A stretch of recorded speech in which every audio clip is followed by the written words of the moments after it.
Run.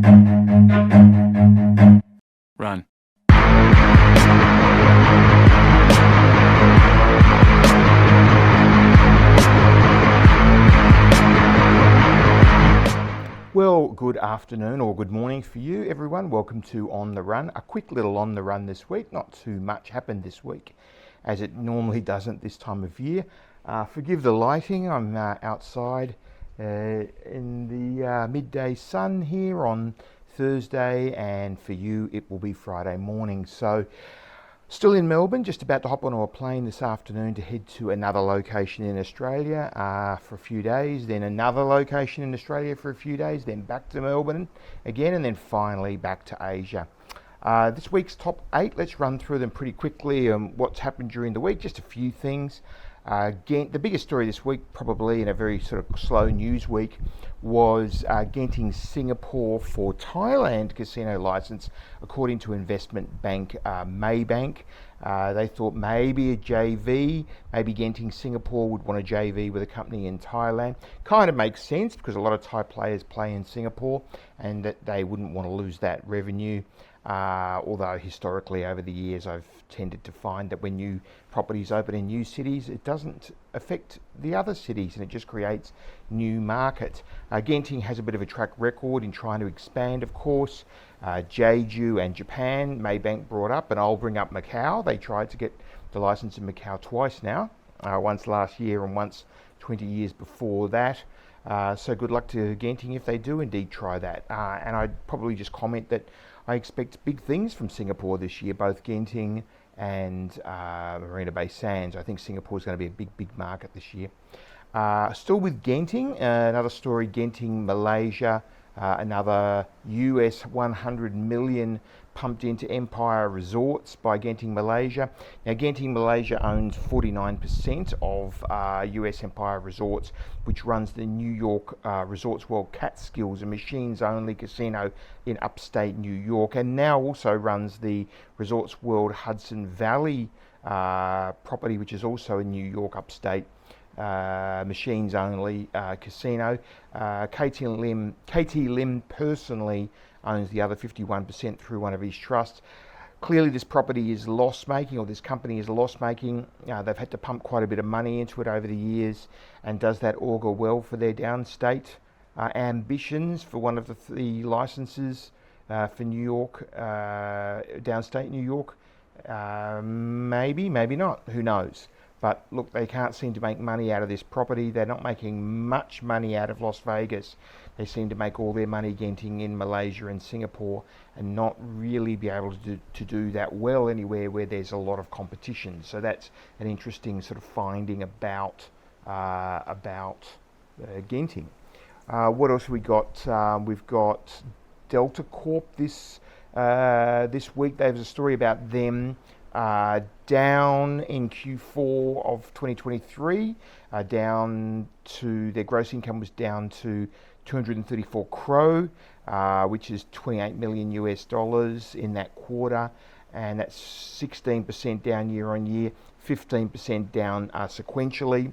So they are not doing that great, and also the biggest problem with them, of course, is that the tax issue with the GST tax battle sort of looming, where the Indian government is trying to levy GST on total gross betting amount rather than GGR, which obviously would be devastating. We've talked about that before. World Poker Tour, next story. World Poker Tour hoping to bring tournament poker to Macau. Very hard thing to do, as we know. Would be great if they could do it. We've seen historically some poker in Macau. Ben's written some stories about this. It would be awesome to get poker back in Macau, but there are some problems with that, table cap issues, and also the operators don't really want to do it because it makes a lot less money. Poker tables make a lot less money than baccarat tables, so they don't really want to do it. Having said that, some operators are doing it. MGM's got poker tables now in both sides of Macau. That's sort of well known now. And Sands has some, and who else has? Win, of course. So yeah, let's see if Adam Pliska can get poker in Macau. I suspect not, but I hope so. Next story, Okura Holdings going to close, not to be confused with Hotel Okura, a completely different company.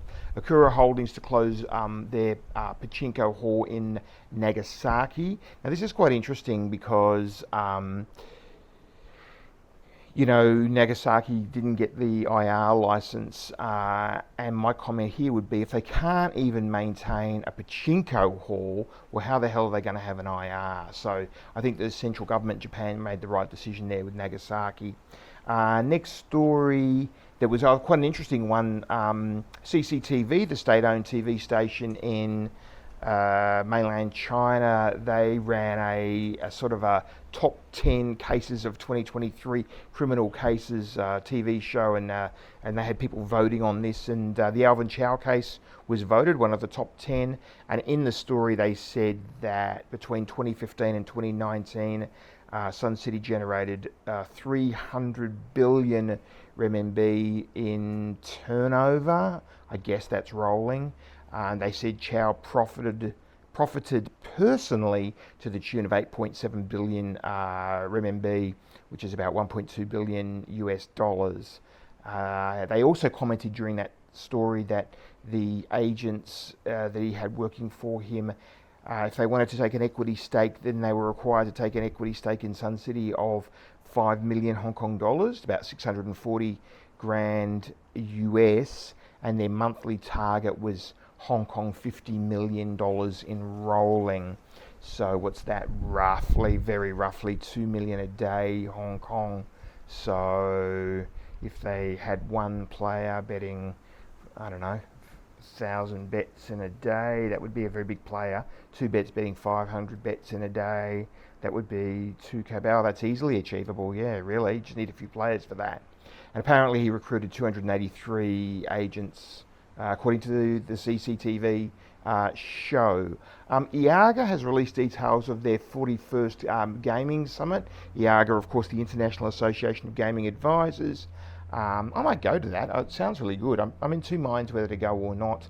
The executive director, Kirsten Clark's done a very good job with the IAGA over the years. It's on May 27 to 30 at the Ritz-Carlton in Washington, D.C. And apparently they're going to have a lot about sports betting, global sports betting, operators, regulators, pro sports league bosses will be there. They're going to have some stuff about fraud and cyber breaches for regulated operators. They're going to have some stuff about federal and state lobbying. That'll be a US thing. And apparently they're going to talk about gaming markets outside the US. Well, I hope they do. Deep dive into new technologies as well. So that'll be all about AI, I guess. So that could be interesting. I might go to that. Not sure yet. I'm in two minds. All right, well, that's it for this week. You finally get a short one from me. As I said, I'm off this afternoon. So by the time you see this tomorrow morning, Friday morning, I'll be somewhere else in Australia. I won't say where right now for some reasons. And then I'm on the plane again to another city in Australia, then back to Melbourne. Then I'm off to Bangkok, then Phnom Penh, then London for ICE, then Cyprus, going to go to Larnaca airport, and then to Limassol for to go and have a look at COD Mediterranean now that it's open, and talked a bit about that last week. Then on to Incheon to go and check out Inspire is the plan. Haven't booked it yet, but I hope I get there. And then finally back to Hong Kong and Macau, back to home base. So that's it from me. Have a great weekend. Keep reading IAG. Keep an eye out for some big announcements from us later on in the month to do with all of our events. And we will see you next week. And keep reading IAG Breakfast Briefing. Have a great weekend. And that's bye for now from me. See you later. Bye.